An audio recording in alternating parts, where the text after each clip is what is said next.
Wings and Little Sprinter Raceway. More rides, more excitement, and experience for the entire family. Life's a circus. Let's play!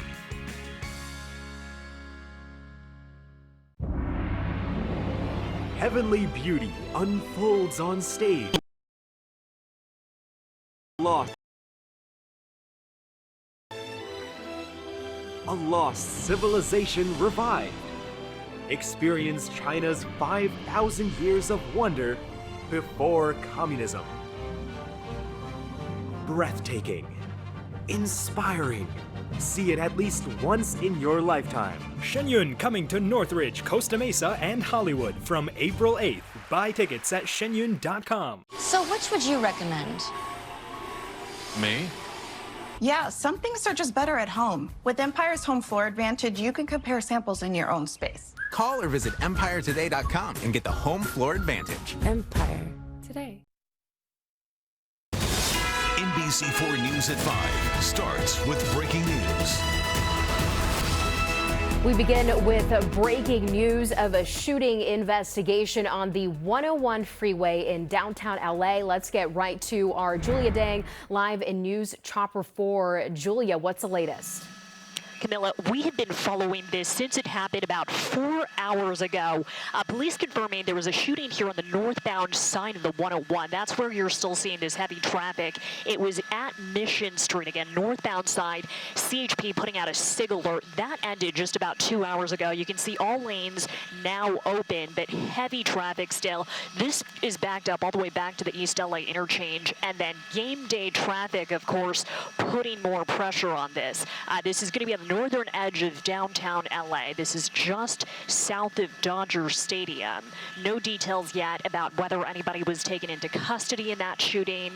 No information about a possible victim. But if you do want to get around this traffic, I would recommend getting off the freeway and then taking Cesar Chavez instead. We are live in News Chopper 4. Back to you. Yeah, and Julia, you flew over Dodger Stadium earlier to check out some of that traffic. All lanes are now back open, but earlier, a very different situation, especially when you think about first pitch is about an hour away. What was it like before? Yeah, Camilla, night and day. I was just talking about it with my pilot and Brian Andrews, who's shooting for us here from News Chopper 4. We're zooming in out. You can see the traffic around Dodger Stadium. Heavy, of course, on game day, but this is nothing like opening. It was much heavier before with that closure on the 101. Of course, that's the stretch of the 101 north of downtown that leads to the 101-110 interchange, that 4 level.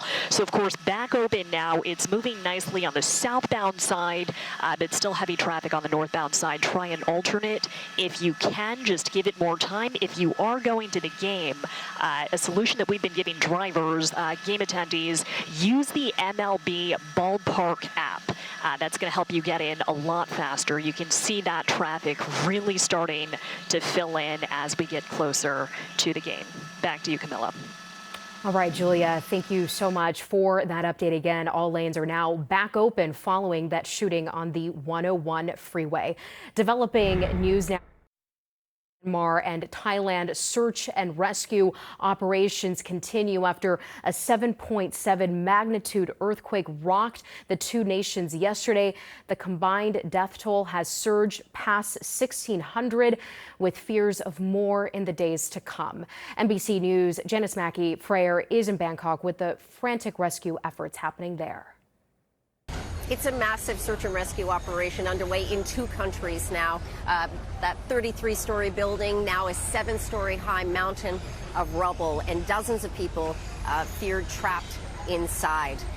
Earlier today, one body had been recovered, found in a pocket of space within the concrete, and there had been hope that other people would be located, but there had been no updates from officials over the past several hours on any survivors. They're using drones in the air. They're using dogs to try to spot signs of life. In Myanmar, the death toll is rising again.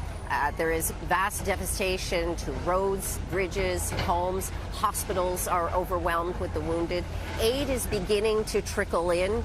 There have been blankets and other relief supplies. China and India have sent search and rescue teams. South Korea and other countries are sending assistance too. But the real challenge is the logistics of actually getting that help